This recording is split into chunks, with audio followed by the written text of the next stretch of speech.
السلام عليكم ورحمة الله وبركاته. بسم الله الرحمن الرحيم. الحمد لله الذي بنعمته وعزته تتم الصالحات وتنزل البركات. الحمد لله الذي هدانا لهذا وما كنا لنهتدي لولا أن هدانا الله، حمدا كثيرا طيبا مباركا فيه. الحمد لله عدد خلقه ورضا نفسه وزنة عرشه ومداد كلماته. اللهم صل وسلم وبارك على حبيبنا وشفيعنا ومولانا قرة عيوننا إمام المتقين أمير الأنبياء سلطان الأولياء سندنا محمد النبي الأمي وعلى آله وأصحابه وأزواجه وذريته أجمعين. لا أسألكم عليه أجرا إن أجري إلا على رب العالمين. اللهم وفقني لبيان ما يحتاج الحاضرون إليه وما يصلح أحوالهم. إلهي أنت مقصودنا ورضاك مطلوبنا، فأعطنا كلنا محبتك ومعرفتك. الله تبارك وتعالى هم أنذن طاعات عبادت لنذي صالح عمل لنذي خداي için oturuşuqlarınızı ve muhabbetlerinizi ve çalan qurbanlıqlarınızı lütfu keremi bilen kabul edip de dünya ve ahir saadet gününmek, yüze aqlıq, yurt parahatçılık, vatan emniyetçilik, nığmat bolçuluk versin inşallah. Anırqı heftede Beyik Allah Ta'ala'nın köklemegi bile Peygamberimizin sahabaları, şagirtleri Mekke-i Mükerreme'den Medine-i Münevvere'ye hicret ettiler. Din için, Huda için iman saklaylın, ibadet edeylin, Huda Ta'ala'ya bendeligimiz yerine yetireyli. Mekke-i Mükerreme'de bolmadı deyip de Resulullah sallallahu aleyhi ve sellemin belki Allah Ta'ala'nın icazı vermegi bilen yeke hanabadası bilen, içerisi bilen bir toforlar enatası bilen, bir toforlar yeköyedi, bir toforlar zenan oğlunu şoğu bilen üyüşüp ya yeke çıkıp Medine-i Münevvere'ye gittiler. Anırqı heftede pek Allah koklediğinden hizmetine de yetiriptik. Mekke-i Mükerreme'de erkadam sahabalardan bir Hazreti Ali Murtaza radıyallahu anh ve bir de Hazreti Ebu Bekir Sıddık radıyallahu anh ve bir de Resul-i Ekrem Muhammed Mustafa sallallahu aleyhi ve baraka ve sellem üçüsü galıptır. Başka oğlan uşak zinanılardan galanken ya merid ya zinnanı zor bilen saklanan yoksa derkul şu üçüsü galıgıllar. Emme Mekke-i Mükerreme'den tamam malının mülkünden çıkıp Medine-i Münevvere'ye gitmeli. Bir katı kıyın zat bala geçti odal. Emme girek barmalı. Medine-i Münevvere'de yerde yaşamalı. Kimin oyunla yaşamalı? Bir gün saklamalı mı mihmanı? Bir ay saklamalı mı? Bir yıl saklamalı mı? Mekke-i Mükerreme'ne ebberip bariyale hemişelik Medine'ye geçip bariyale. Kimin oyunla olmalı? Hani malı mülkleri? Hiç satları yok. İndişe tada Mekke-i Mükerremeli adamlan kudreti imaniyeti gerek. Ama belli Medine-i Münevvere'de kucağını açıp duran sahabeler gerek. Ol Müslüman olup gelive diyen sahabeler kaflarda açık, kucaklarda açık geliverin deyiptirler. Resulullah'a da vaat ediptirler. Her kim gelse biz saklacaktan Müslümanlardan nip. Bir toforunun giyinrak hayatları varmış. On öyünne Mekke-i Mükerreme'den baralla näçe hanawada şoň haýatyny bolýanmış. 2, 3, 4, 5, 6, 7, 8 hanawada bir haýatda. Göçüp barallar. Bir tofor Medinelileň öýünde de fakat bir hanawada barmış. Bir toforunyň öýünde bir öýde dagy fakat öýlenmedik Mekke'ye Mukarremeden Medine'ye baran öýlenmedik jowan oglanlar bolsa şu biriniň öýündenmişdik. Ve kana yusamma Beytul Uzzab. Öýlenmedik yigit ýaş oglanlaryň öýü diýip dagy maruf bolupdyr. Öýlenmedik oglanlar bir ýerde, hanawadalar bir ýerde, Medineli gujaklary açykly geliberiň diýip. O ham şolaň içinde de kim imam bolmaly namazda?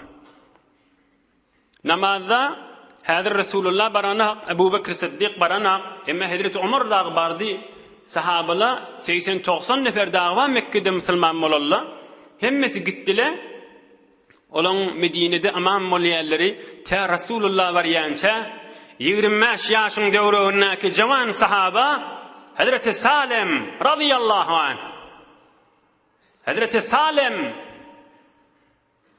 bir jawan sahabeýke Resulullah sallallahu aleyhi ve sellem on yüzüne aydiptir. Yüzüne. Elhamdülillahillezî ceale fî ümmeti misleke. Ey Salim, Hudaýa köp şükür, men ummatymda sen ýana qari jawan sahabany goýdy Hudaý Taala diýipdir. Men Hudaýa hamd diýen, Hudaýa şükür diýen sen ýana jawan sahaba, Qur'any ökdi adam men ummatymda Hudaý goýdy, şoňa şükür diýen diýmişdir. Yüzüne aydipdir. Hazreti Salim, Arap Salim diye. Kimmişdi o özde? Karger, hizmetkar, kullukçumıştık. Onun bunun kullukçusunu alıp pul alyanmıştık. Mekke'de şoň menen bir maruf, garip adam, bir innilmeyen adamsımış. Bir adam hor bolsa Salim hormuştuk. Bir adam enatası yok bolsa Salimmiştik.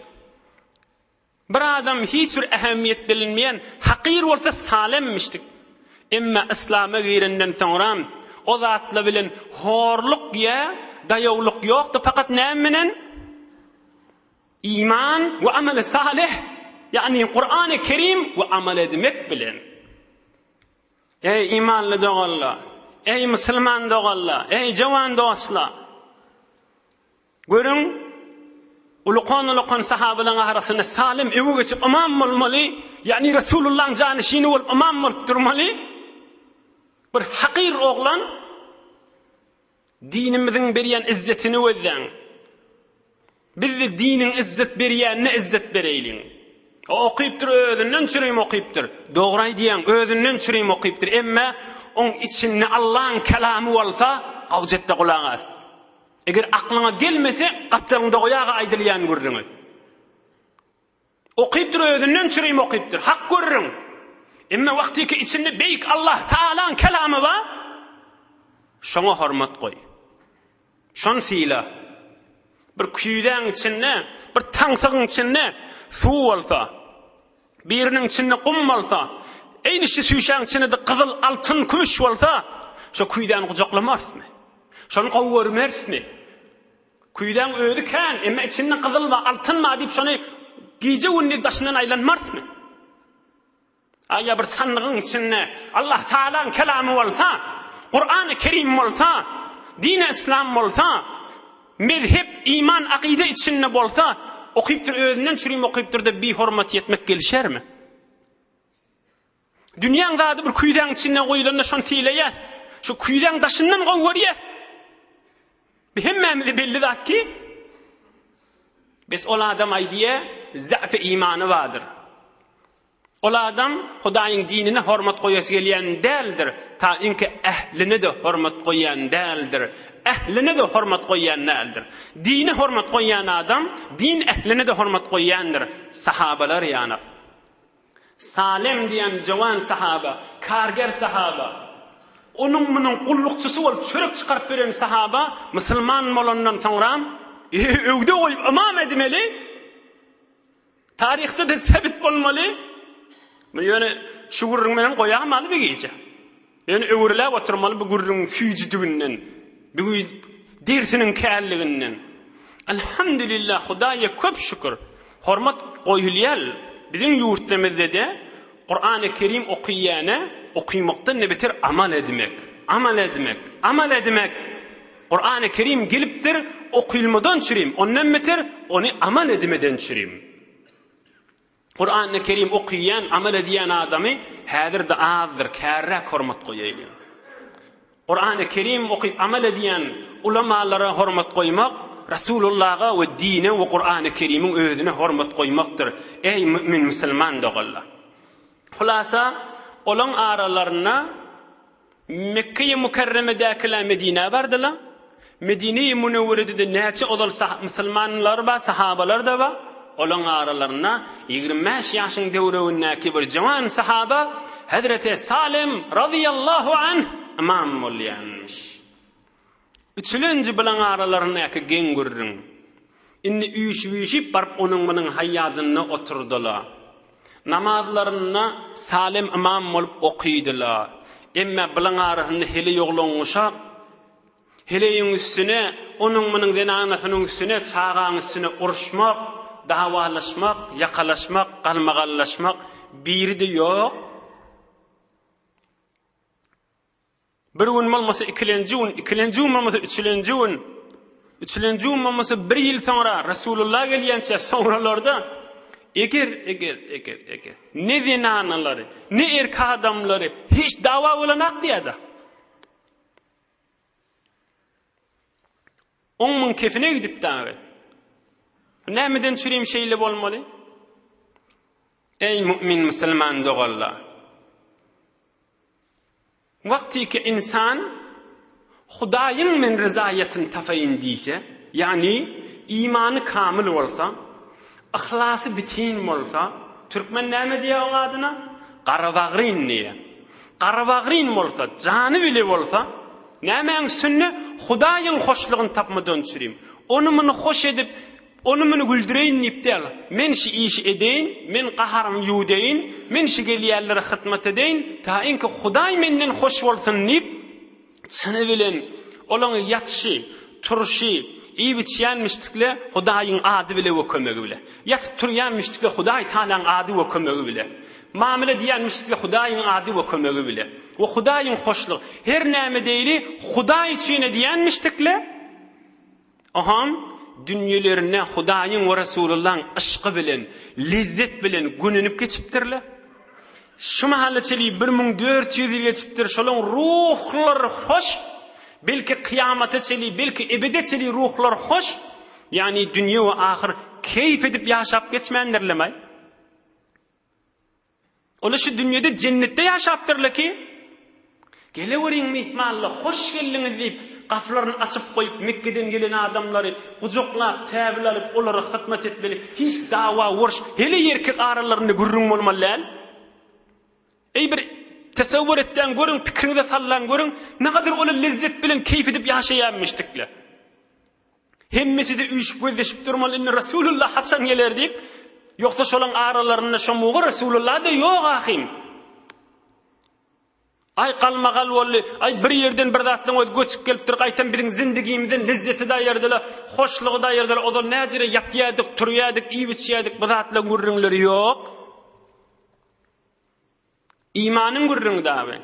Ýöne şu barada Peýgamberimiziň bir mübarek aýdan sözi bar. Aňyrsy bir 4-5 dagygadan geçirmen bir gaw ders we kulak asyn. Oňam inşallah ýene gürrüňi ýedin alyp gider. Ey dostlar, ey jawan dostlar, şu sahabalar keyf edip ýaşapdyrlar. Aya dünýäň taraqqysynyň gawgulagas. Mobillar barmyşmy? Ýok. Kompýuterler barmyş? Ýok.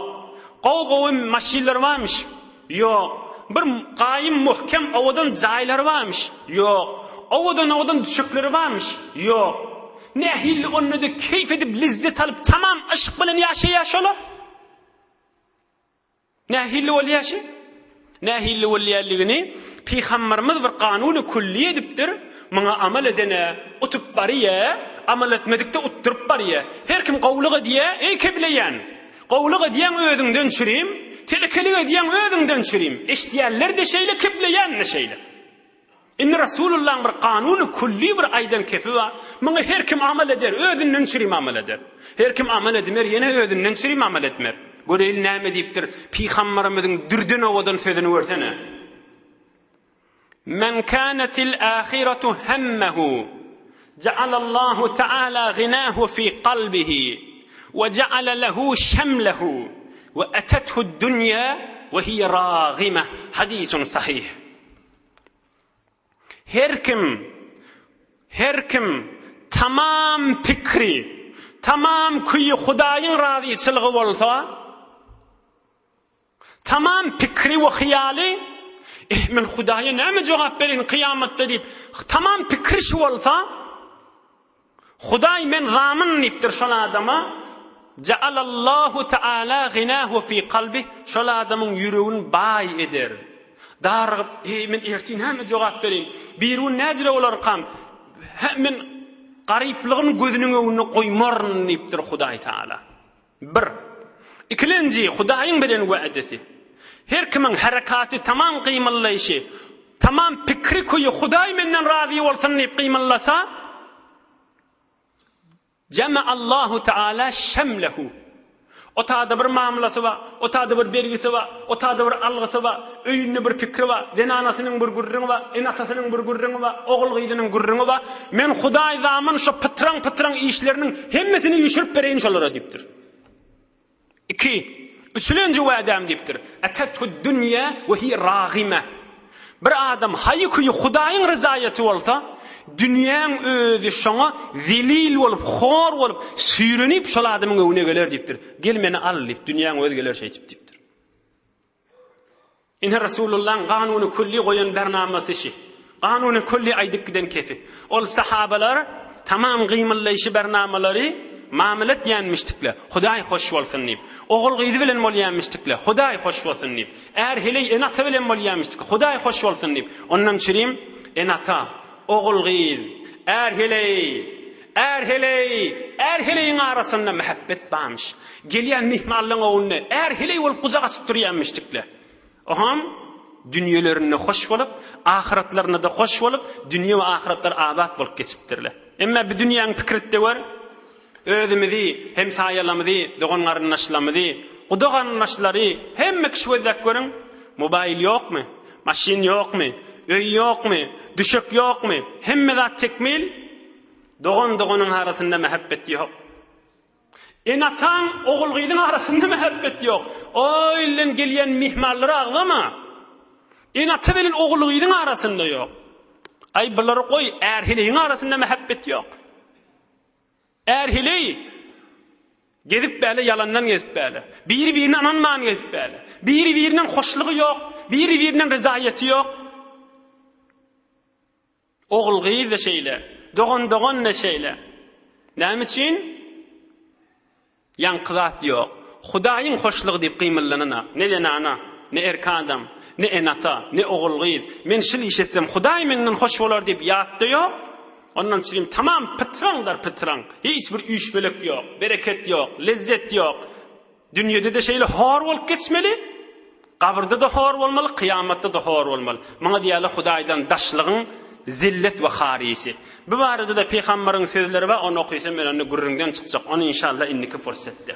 Hulasa Medine'däki sahabalar guja gaçyp Mekke'däkiler täbil alyp dawa bolman, wurş bolmany keyif edip lezzet bilen ýaşapdyrlar. Mekke'de kim galdy? Abu Bekr Siddiq, Ali Murtaza, Resulullah sallallahu aleyhi ve sellem. Üçüsi. Mekke'ň kafirlary ola gollary oturşypdyrlar. 10-15 nefer bolup. Munimiz bolmady diýipdirler. Tamam sahabalar Medine gitdi. Medine'de Mekke'ň ticaret edýän ýeri. Şonuň üstünden geçýän ýeri. Ve Muhammed de gider diýipdirler sallallahu aleyhi ve sellem. Häzir peýgamberimiziň gitjek gurrüňi ýok.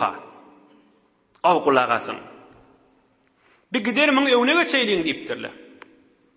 Derrew ýaşullary üýşürtdirler, oturşypdyrlar. Maslahat näme diýipdirler. Oturşallaryna bir ýaşuly adam gelipdir. Kim? İblis mel'un la'anahullah. Qarra adam bolup iblis gelipdir aralarına. Ey yaşul kim bolýan diýipdirler. Onne men Necid diýen ýurdun yaşulsynyň miri diýipdir. Eşitdim siz Muhammed barada oturşak bolýaňyz sallallahu aleyhi ve sellem. Ay bir gowy akyl bolsa beraýyn diýipdim size diýipdir. Ay bolýa gel sen bir yaşul adam gowy akyl berersiň diýip mende içerik saltdyrlar. Bir fawry bir oturşak bu. Aham biri kepläpdir. Nukhrijuhu min beynina ve nanfihi min biladina. Ayş Muhammedi sallallahu aleyhi ve sellem çıkarıp kavuk gövereylin, teb'id edeylin, inni kilab yurdumuza gelmer ýaly deylin. Ay nämesi şonu etsinne? Şimdi Mekke'de bir gurrun tapmasa bolýar da diýipdir. Aham iblis aýdypdyr, "Ma hada bi ra'yin." Derro kepläpdir şeytan. Mana ýeňiz akyl däl diýipdir. Alam taraw husna hadisihi ve halawati mantiqihi ve galabatihi ala qulubi rijal? O Muhammed'in avadan kepläp hewir süýji kepleri we keplerini adamlaryň yüreklerini erdi berişini görmediňizmi diýipdir. Siz onu kawuk berseniz başga araplary öz ýerine düşürakany üýşürip gelip sizi öldürer da o diýipdir. Onu başga ýurda kawuk bermäňiz akla däl diýipdir iblis. Şeytan aýdypdyr. Onu ikilenjesi aýdypdyr, ihbisuhu fil hadid. Onu demir bilen, zanjyr bilen dank goýaýlyň bir otaqda, gafsyna ýapyp goýaýly, hiç satdy bermäýli. Ay näme bolsa şo wagtyny bir çölle bir otagyň içinde, kümäň içinde zannany goýar diýipdir. Şeytan iblis derro kepläpdir. Ma hada bi ra'yin. Meniňiz akyllar diýipdir. Men beýip dursaňyz sahabalaryň şagirtleri gitdi. Olar da men eşder, Oğlum üýşüp gelip bir gurrun tafakana ya oğruyunça ya açıklık bilen many zannandan çıkarıp giderli. Manyňy da maslahat dällipdir. Üçüncü akyl berjegi şu ummatyň Firawny bolan Mekkeň iň mujrimleriniň iň aňyrdy bir beter betbah zaňary bolan Ebu Cehl akyl berdir. Maňa galsa diýipdir, bir näçe sany daýaw Ara an na'khudha min kulli qabilatin fatan shabban jalida. Her tayfadan bir jawan oglan tafaýlyň diýipdir kafirlerden. 10, 15, 20 jawan oglan bolsun. Her gaýsynyň eline de bir keskir kılıç bereyli. Ohan Muhammed bir qaw kökgelenne yatiqa ya uqudan turany öz öýüniň içinde bir zerbe bilen vuraýlyň. Kim öldürdi ha kim vurdu bolsun?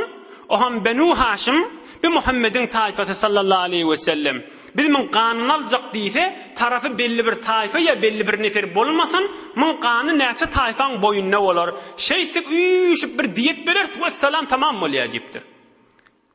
Bir de Ebu Cehlin bilen nazary aham şeytan aýdypdyr el qawl ma qala ar-rajul meniň akyl diýipdir öldürmek gaw diýipdir şeýtmel diýipdir özüňizi üýşseňiz diýipdir kim vurdy kim öldürdi demeli tamam etmeli diýipdir şeýtdirip ogryň çäçikden belli bir 10 nefer Mekkeň ulaqan adamlary maslahatlary pikirleri bernamalar şu bolupdyr.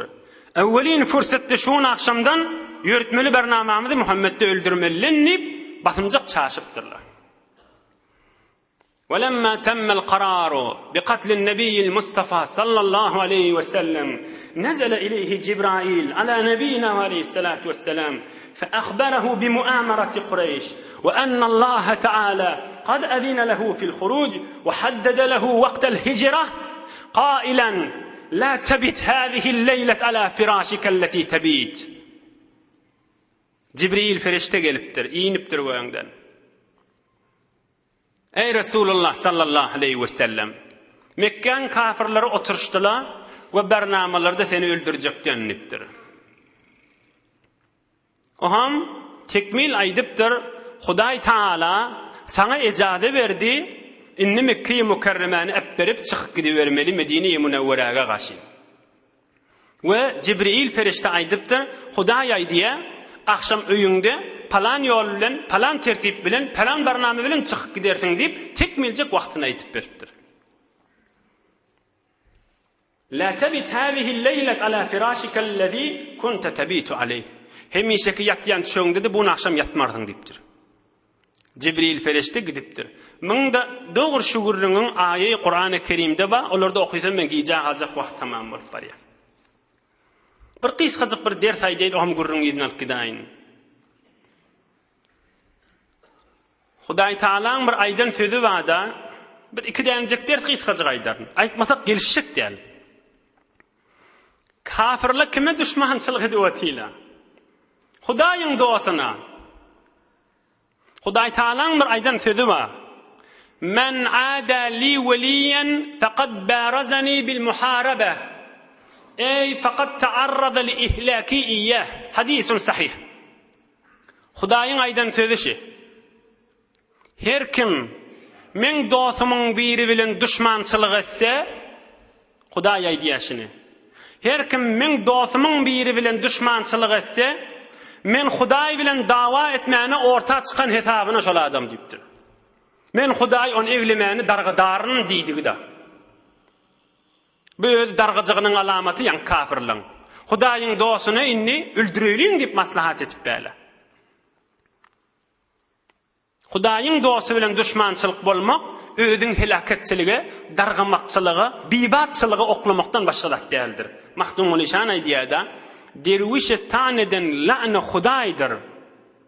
Derwişe ta'neden la'na Hudaýdyr. Derwiş yerde derya ya goýuňda aýdyr. Doňuz derya neýler, it ýürüp aýa. Ey berekella Mahdum Nişan. Hudaýyň dostlary onu men iki misal aýtjak diýipdir Mahdum Nişan. Yerde derya diýsem boljak diýipdir. Goýuňda da aýa meňletýänipdir. Derwişe ta'neden la'na Hudaýdyr. Hudaý adamlary degýän adam Hudaýyň lanetindedir. Derwiş yerde derya ya goýuňda aýdyr. Derwiş adam yerde derya diýsen boljak, goýuňda aý diýsen boljak. Ýa-da näme? Doňuz derya neýler, it ýürüp aýa. Doňuz öz habisligi bilen, nejisligi bilen özüni bar derýaň içine çümüp derýaň içine bulanyp çyksa, aýa derya nejis bolýarmy? Bolmaýar. Bir doňuz ýaly adamda derya ýaly Hudaýyň dostuny degeni bilen derya ýaly Hudaýyň dostuny boljak zat ýokdur. Idi derwiş yerde derya ya goýuňda aýdyr. Doňuz derya neýler, it ýürüp aýa. Goýuňda da aýa mysal etseň boljak Hudaýyň dostuny diýipdir. It akşam aýy görýär, howlap ýürüp galýar, howlya. Aýyň ýardyn gapy balaýarmy? Bolajak zat ýok aýdan çyrym. Ýalqymyny seçip barýa garaňky gecelerdi. Itiň öz howlany galar, itiň öz ýürüni galar diýipdir. Mine bilada özüniň dargajagy da. Resulullah in düşmançylygy diýýär. Bir ikilenji ikimiziň ders almaly zatymy. Ey jawan dost, hemmämiziň ders almaly zatymy. O da näme? Oğrinça oturşy wagtyla. Hani oğrinça bolany bilen Hudaýyň habary ýokmy? Hani yaradan qadir Allah. Allah Taala Qur'an-ı Kerim'de aýdýar: "Auzu billahi mineşşeytanirracim. Alam tara annallaha ya'lemu ma fis-semawati ve ma fil-ard. Ma yakunu min najwa thalathatin illa huwa rabi'uhum wa la khamsatin illa huwa sadisuhum wa la adna min dhalika wa la akthara illa huwa ma'ahum aynama kanu thumma yunabbi'uhum bima 'amilu yawmal qiyamah wallahu bikulli şeyin alim." Ulamalar aýdýar, ikimide der. Qur'an-ı Kerim'de in ahir ütümlü wagt yankı okulan ayet diye. Qur'an-ı Kerim'de in ahir musulman adamı ütümlü wagt yankı okulan ayet diye. Manasyny aýdyn, oham gurrun ýedin alyp gideýli. Manasy şi. Hudaý Taala yerdäki we göňdäki zatlary bilýändir. Iri ma yakunu min najwa thalathatin illa huwa rabi'uhum. 3 nefer pıçı oğrinça gurrun etsele, men Hudaý dördülenjisidirin diýipdir. Bar men şolan gapdalyny diýipdir. Iri ولا خمسة إلا هو سادسهم. Bir maturda, ya maşinna, ya jengille, ya akşam otaqda, ya mescitte, ya hücrede, ya başka yerlerde, ya qow yer, ya teleke yerde 5 nefer bolup gurrun etseniz, men Hudaý altılanzyňyňyz hesap dipdir. İyidi, wala adna min zalika wala aksara. 5-4 dip durmayın dipdir Hudaý Taala. Az bolun, kan bolun, men Hudaý siziň ýanyňyzda bar dipdir. İyidi, summa yunabbi'uhum bima amilu yawmal qiyamah. Kıyamet günü yeke boynuňyza dakaryn şonu görersiňiz. Wallahu bi kulli şeyin alim. Men Hudaýyň bilmeýän zady bolmaz dipdir Hudaý Taala. Ine, ola ogry içäden gurrun edip otýly Muhammed'i falan edýilip. Hani Hudaý onna. Ya öz aralamyzda da günah iş bolsun, ya soğab iş bolsun, dostlarımız bilen bolsun, içerlemiz bilen bolsun. Bir neferi bir zat etmeden çürüýän bolsun. Pıçı gurrun bolýa, Hudaý da badyr. Hudaý da badyr. Hudaý da badyr. Men siziň manyňyzda bitdir Hudaý Taala. İki tane olaqan dersimiz. Geleyliň gurruna inni. Mekka adamlar näetdi? Biz öldürjek diýip maslahat durdular. Akşamy gözleşip otýlar. Şunu akşam öldürjekden öz ýallaryny pikirleri. Hazreti Aişa aýdýa, enemiz Hazreti Aişa radıyallahu anha. Hemişe Resulullah biziň öýümize gelenne ya ertirek gelerdi, ya ikinnirek gelerdi. Şol hicret etjek gününe sürünertan geldi diye. Atana an-nabiy sallallahu aleyhi ve sellem bil hacira. Hicret etjek günü üstüne bir parça oklap, özün tanıtmany, öz mübarek öýünden çykyp, indi ýuwaş hicret etmeli, indi gitmeli Medine'ye gaşy. Üstüne mübarek üstüne bir oklap, sürünertan Ebu Bekir Siddiq'ın öýüne bardyr. Ebu Bekir Siddiq görüpdir. Ma jaa sallallahu aleyhi ve sellem illa li emrin hadasa. Bir gurrun ba diýipdir. Sürünertan Resulullah men öýüme gelmeýärdi diýipdir. Hemişe erti bilen ya akşam gelerdi. Aham Peygamberimiz otağa giripdir. Ebu Bekir Siddiq'ın öýüne.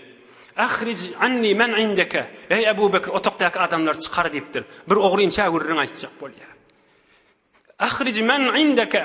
Ey Ebu Bekir Siddiq, döwrüň gözdi men otağa gire kanaýdypdyr. Ey Ebu Bekir Siddiq, otaqdakylar çykardaşar diýipdir. Ebu Bekir Siddiq aýtypdyr, ya Resulallah, innehuma bintaya, öz iki dähne gyzym diýipdir. Aýşe bilen Esma diýipdir. Onna bolýa diýipdir. Onna Resulullah sallallahu aleyhi ve sellem Ebu Bekir Siddiq aýtypdyr, "Ve ma zaka fadaka abi ve ummi?" Namul ya Resulallah, inama tam fadan bolsun sana diýipdir. Onna Resulullah sallallahu aleyhi ve sellem aýtdyr, "İnnehu qad udina li fil huruj vel hicra." Allah Taala maňa ijazat berdi, Mekke-i Mukarremen berip, inni Medine-i Munawwaraga gitmeli boldum. Ebu Bekir Siddiq aýtdyr, "Es-suhbat ya Resulallah, meni de öz ýoldaşyň etjekmi?" diýipdir. "Maňa şu iftihary berjekmi?" diýipdir. "Es-suhbat ya Siddiq, ýoldaşym sen diýipdir, ey Ebu Bekir Siddiq diýipdir. Bile gitmeli bolduk diýipdir. Hazreti Aişa aýdýa, men eneden nogup bir nefer hoşlukdan ağlanyny görmedim, şogun dädemi gördüm. Ebu Bekir Siddiq'ın gözünden ýaş akyp, Resulullah'a ýoldaş bolup, ikijigi Medine'ye gitjekligine hoş bolup, Resulullah'ın gözünden ýaş akyp durallygyny, ýani bir adam hoş bolanda da ağlaýanmyşdyk diýip şonu aňaldym diýipdir. Am Ebu Bekir Siddiq aýtypdyr, "Ya Resulullah, iki däne diýäni teýýarlap bakyp goýdum" diýipdir. "Bir wagt sen gitseň senden şirin teýýarlap goýdum" diýipdir. "Bu barada gaýrymyz ýok, men teýýar" diýipdir. Aham iki bolup kafirliň biri barmyşdyk, İbn Urayqat diýe, heýwer ýoly ökdemişdik. Bu gurrunlara, din gurrununa, bu bernamalara girmeýän adammışdyk. Öz işi bilenmiş. Ona barıp aýdypdyrlar, seni biz kireyni tutjak, bizi Mekke-i Mukarremeden ogryňça Medine'ye getirmeli. Ogryňça ýollardan, asli ýollardan akitmeliler. Asli ýollardan akitmäni, gabat ýollardan, ogryňça ýollardan akitmeli. Aham, o da bolýa diýipdir. Bu zatly bilen işi ýok adammışdyk, öz kafirmişdik ýoksa. On kirejigini beripdirler, iki diýänine täbil beripdirler. Aham Resulullah sallallahu aleyhi ve sellem aýdypdyr, 3 gün soňra bar beýik dağ we Jebel Sewr, şoň düýbünden 3 gün soňra bir ýerimiz görersiz wada şo diýipdir. Iki diýänine täbil alarsyň, diliňe de gaýym bolarsyň, 3 gijeden soňra Jebel Sewr beýik dağ we şoň düýbünde wada diýipdir. Oňa täbil berip maň ýanyna gaýdypdyrlar. Aham Resulullah sallallahu aleyhi ve sellem oğlu yanak bol öyüne yaşap veren Ali Murtaza radıyallahu anh'ın yanına varttır. Ona aydıptır, ey Ali, bir de bariyas deyiptir. Erti şun akşam gidecek, men gidimden sonra sen qalarsın ve men iyimde öyümde amanattan dolu zatla var. Hatta kafirla da bir yeri gidecek bolanını öyünne bir bahalırak vaadi olsa hiç yerde koyup bilmeyen peygamberin öyünne koyup gittiyenmiştik. Anam mı olansın? Emin adam mı olansın? O ham peygamberimizin bir otoğu amanattan doğulmuştuk zatlardan. Her kim misafirattan gelse alıp gidivermeli. Ama palanin kıdır, bular yerine yetirdi amanatlar sen təbil ver, akşamda men öyümde geliptir. Bir de ikilenci bernamalar. Aham Ebu Bekir Siddiq bir oğluna aydıptır. Kişici oğlu varmıştık derence. Sen günlülerde adamla arasında olarsın deyiptir. Göre adamla näme görürüne diye. Biz ol Mekkan daşındaki ileri tarafında olğan dağ va Sevr diyen dağ şoň üstüne güne akşam gelersin şehrin içindeki bolyan gurrunları yıkıcıydın gelip bize haber verirsin deyiptir. Bir de ikilenci görürün. Bir çofana varmıştık. Ona da Ebu Bekir Siddiq aydıptır. Sen günne koyulları şu dağın döwregine bakarsın.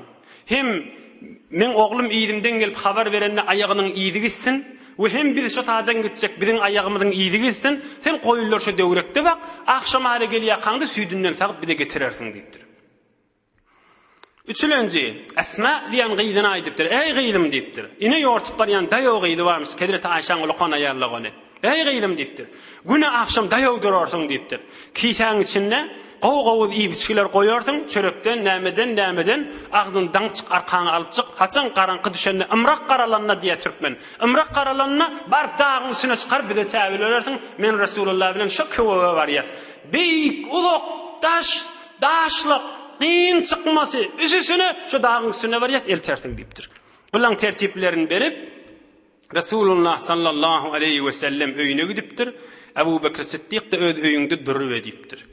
İnni Resulullah sallallahu aleyhi ve sellem akşamı özdeşuati. Akşam bolupdir. Giyeceğin ımrak qaralıptır. Peygamberimiz hadir öz otağına. فَلَمَّا كَانَ عَتَمَةُ اللَّيْلِ اِجْتَمَعُوا عَلَى بَابِهِ يَرْسُدُونَ. Aham ımrak qaralanna ol jawan niyan kafirleri her gaýhynyň eline kılıç verip tamam öýünüň daşyny muhasere etipdirler. Resulullah sallallahu aleyhi ve sellem de özü otağına Hazreti Ali Murtaza radıyallahu anh'a yanına. İnnes çıkmana yeri yok. Kapı pencereler dolu tutuklu adamdan. Ebu Cehil ham olan yanına aydıptır. Muhammed deyiptir sallallahu aleyhi ve sellem. Men iyidimde düşseňiz padşah bolarsyňyz diýädiň. Öz ýanyndan öýde şolara gurrun bertdi-de. Men iyidime düşseňiz padşah bolarsyň diýädiň. Men iyidime düşseňiz behişde girersiňiz diýädiň. Bu akşam belli bolar näme-nämedige. Saňa inanmaýarlar jehanneme girjek, görersiň näme-nämedigini sen öldürersiň-de.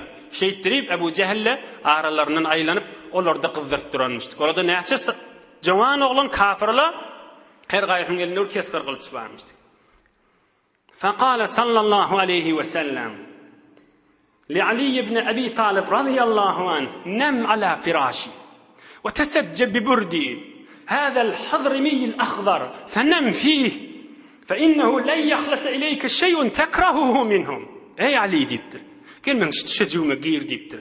Şu yaşıl malafamada giyirersin, yaşı üstüne çek, elin ayağın kellen görünmesin deyiptir. Yaşı şonu dolanına yat deyiptir. Hiç korkma deyiptir. Huday biz bilenler deyiptir. Olurdan sana verer yeter damı kadime, kaygısızsın şimdi yat ve te danat yançadı çıkma deyiptir. Bir bereketi var. Ali Murtaza radıyallahu anh Resulullah sallallahu aleyhi ve sellemin vahiy iniyen, Kur'an iniyen malafasının içinde dolanıp yatmalı bir geceler. Aha. Kafirler de görene Hazreti Ali Murtaza radıyallahu anh yuvaşastan çöge girip malafani üstüne oklap yatıvertir. Resulullah sallallahu aleyhi ve sellem Hazreti Ali Murtaza radıyallahu anh hoşlaşıp yuvaşastan otoktan çıkıptır. Inni otağın kapsının ağıl doğalla kafirlerden. Yerden bir qaşa uçup kum alıptır. İkelini. Çäge kumdan alıptır. Öyle de näme okuyupdu? Bismillahirrahmanirrahim. ياسين والقرآن الحكيم إنك لمن المرسلين على صراط مستقيم تنزيل العزيز الرحيم لتنذر قوما ما أنذر آباؤهم فهم غافلون لقد حق القول على أكثرهم فهم لا يؤمنون إنا جعلنا في أعناقهم أغلالا فهي إلى الأذقان فهم مقمحون وجعلنا من بين أيديهم سدا ومن خلفهم سدا فأغشيناهم فهم لا يبصرون.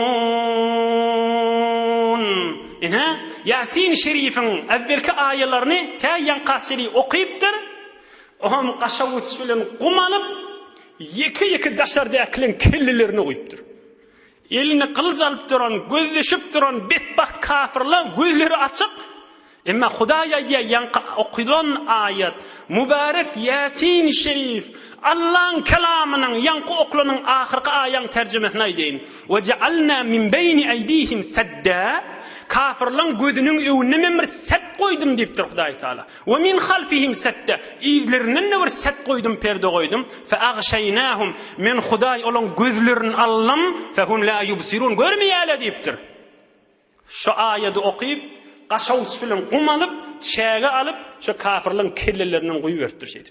Hemmelerinin kellerini koyup çıkıp giyeceğin yarı önüne. Çıkıp Ebu Bekir Sıddık'ın öyüne karşıyım gidiptir. Ebu Bekir Sıddık radıyallahu anh'ın öyüne vardı. Kafirle gözleşipti. Kafirle hadir näme ýagdaýa bar arkam. Näme ol arkam o bir gecede yok. Emma Resulullah'ın gurrunun ýygyny alyp gideýin. Ýene 6-7 dagyga wagtymyz bar. Barip Ebu Bekir Sıddık'a aytipdir. Ey Ebu Bekir, yür çıkayıl bakımrak deyipdir. Ebu Bekir Sıddık'ın otağına girip, Ebu Bekir Sıddık'ın öyünün arkasında bir kişicik deşicik, bir pencere yanık, bir kişicik kafıcık varmış, şunun içinden çıkıp çık. Resulullah sallallahu aleyhi ve sellem'de haberdar olup yürüyülüp, mübarek kavuşlarını koyup, ayak gelenaç, mübarek parmaklarının ucu bilen, Mekke-i Mukarreme'ni öpberip çıkıp gidipdirler. Muhammed Resulullah sallallahu aleyhi ve sellem 53 yıllap Mekke-i Mukarreme'de yaşan özünün vatanı, dünya gelin yeri, Kabe'de şu tayi olacak. Mekke-i Mukarreme'den birime daşanrak çıkanına Mekke'ne bakıp dua etmeye duruptur. Elhamdülillahillezî halakani ve lem eku şey'e. Allahümme a'inni ala havlid dünya ve bevaikid dehr ve mesaibel leyali vel eyyam. Hudaýa şükür meni ýokdan bary getirdin diýip, şol kynçylyk ýagdaýda Hudaýa hamd aýdyp başlapdyr. Mekke-i Mukarreme'den daşaryk çıkıp, Hudaýa hamd aýdyp dua etmäge durupdyr. Görüň bir kudret dogany. Elhamdülillahillezî halakani ve lem eku şey'a. Hudaýa şükür meni ýokdan bary getirdi. Allahümme a'inni ala havlid dünya ve bevaikid dehr. Hudaýa dünýäň kynçylyklaryna maňa kömek ber. Hudaýa şu zamanyň dünýäň bir kynçylyklaryna maňa arka bol. Ve mesaibel leyali vel eyyam. Dünýäň gije günleriniň musibatlar düşweti. Hudaýa maňa arka bol. Hudaýa maňa kömekçi bol diýip dua etmäge durupdyr. Muhim izinden aýdypdyr. Allahümme sahibni fi seferi ve ahlufni fi ehli ve barikli fi ma razaqtani. Hudaýa men sefere barýan men ýoldaşym bol diýipdir. Hudaýa oglum uşak içerimdekiler sana tapşyrdım diýipdir. Hazreti Aýşe denanasy galy da Ebu Bekir Sıddık'ın galy. Gyýdy. Hudaýa içerim sana tapşyrdım diýipdir. Biri de ýoldaş bol seferde. Ve izinden aýdypdyr. Rabbel mustad'ifin ente rabbi. Ejir adamlaryň Hudaýdyrsın, sen biziň Hudaýymyz.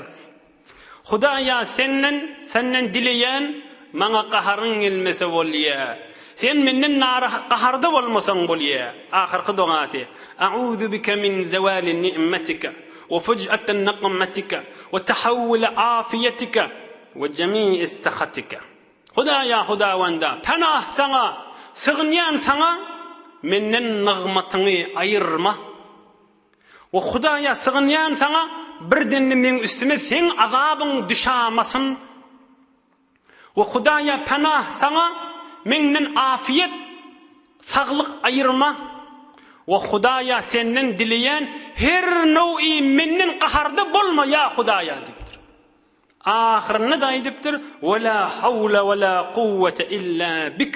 Hudaýa sen kömek bermeseň men elimden näme gelsin dip çykyp ora berdir. Am beýrek bakyp, ýene Mekke'ye bakyp ahyrkysyny aýdypdyr. Aham Mekke'den çürüm hitap edip aýdypdyr: "Ey Mekke, wallahi innaka la hayru ardillah wa ahabbu ardillahi ila Allah Taala. Walaula anni ukhrijtu minki ma kharajtu." Ey Mekke dipdir. Bilýän dipdir sen gawy yer, Käbe sen içinde. Tamam musulmanlar sana bakyp namaz okuymaly. Behterin yer sen. Çıkardıla da çıkarmadık bolsalı çıkmardım dipdir. Ey Mekke hoş deyip aňryklyn ýene gidiberdirler. Dağa gaşyn, qara gaşyn. Qysgaçyk dersini aýdyn tamam edeli inşallah inniki hefte. Ola qan bir ders. Abula men şodur şu ders. Oturuvermeli men sizinle. Hefteler, yıllar, aylar oturuvermeli. Qysgaçyk ders ikimizden çüreyim. Nimet diýerler qadryny bilmeseň ahir ellen gitýän. Resulullah'ni ellenmerdiler. Resulullah'ni ellenmerdiler. Mekke'ye Mukarreme'den bu kulli çıkıp gittiğini.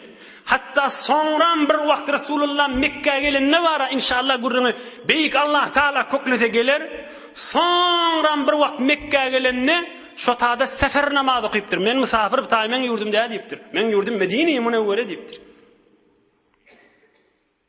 Şükr nimet, nimetet efzun kanat, kufr nimet, eskafet birun berat, birun berat, birun berat. Hudaýyň nygmatyň qadryny bilsek, Hudaý nygmatyny uzak berjekdir we känden berjekdir. Nygmatyň qadryny bilmesizlik nygmaty elden alýandyr. Bu Hudaýyň wa'desi. La in şakartum la azidannakum we la in kafartum in azabi la şedid. Men size nygmat berende, alym nygmat, hücre nygmat, medrese nygmat, dünýä nygmat, parahatçylyk nygmat, emniýetçilik nygmat, oglan uşak nygmat, erheley nygmat, her bir dünýä we din nygmaty bolsun. Nygmatymyň qadryny bilmeseňiz, men azabym güýçlidir, eliňizden nygmaty alaryn diýipdir Hudaý Taala. Ya ýene hemmemiziň bilýän aýatymyza okuýaýly. O da näme? Ve emma bi ni'meti rabbika fahaddis. Hudaý bize emrediýär, Hudaýyň beren nygmatyny görüňediň diýär. Bilmänşik bolup ketip bermäň diýipdir. Allah'ın kelamı hemmeniz bilýäňiz. Ve emma bi ni'meti rabbika fahaddis. Hudaýyň nygmatyny görüň etdi. Hudaýyň nygmatyny agzaň. Hudaýyň nygmatyny orta salyň. Ey Hudaýyň beren nygmaty haby diýip hem boyun alyň we hem muhabbet bilen keyfetden görüň ediň diýipdir Hudaý Taala. Ey musulmanlar, Hudaýyň nygmatyny görüň etmesizlik Hudaýyň nimetini kofrany nimetdir. Ýaxşyca bilen goýaň. Tekrar edeyin. Hudaýyň nygmatyny bilmänşik bolup gezmek we Hudaýyň nygmatyny agzamany yezmek, Hudaýyň beren nimetlerini öz içeriğimizde we dostlaryň arasynda görüň etmäni gezmek kofrany nimetdir. Allah'ın kelamından delilim ma. Ve emma bi ni'meti rabbika fahaddis. Nygmaty şükretjek bolsaň agzap gezin diýipdir. Ey Hudaýyň beren nimetini näme bide? Hudaýa şükür, Hudaýyň şükründen çykyp biljek dälip. Ondan çyrim Resulullah sallallahu aleyhi ve sellem suut ýanmışdyk. Bismillah. Elhamdülillah diýanmışdyk. Nahar ýanmışdyk. Elhamdülillah. Hudaý maňa nahar berdi diýanmışdyk. Sınjadan çykan aýtýanmışdyk. Elhamdülillahillezî ezhebe annil aza. Hudaýa şükür meni arassa etdi diýanmışdyk. Egin maşgaýan aýtýanmışdyk. Elhamdülillahillezî kasani. Hudaýa şükür maňa donady meni. Maňa don berdi, balakçylyk berdi diýanmışdyk. Gymyllasa Hudaýa hamd aýtýanmışdyk. Akşam yatsak bolanda näme diýanmışdyk? Elhamdülillahillezî awana. Hudaýa şükür maňa jaý berdi diýanmışdyk. Erti bilen turanda aýtýanmışdyk. Elhamdülillahillezî ahyana. Hudaýa şükür men diriltdi, oýandyrdy diýanmışdyk. Gymyllasa Hudaýa şükürda. Gymyllasa Hudaý Taala hamd aýdypdy da. Bu zatlardan ola gorrak görüň. Meger Qur'an-ı Kerim bismillah'den soňra awwelin ayet näme? Elhamdülillahi rabbil alamin.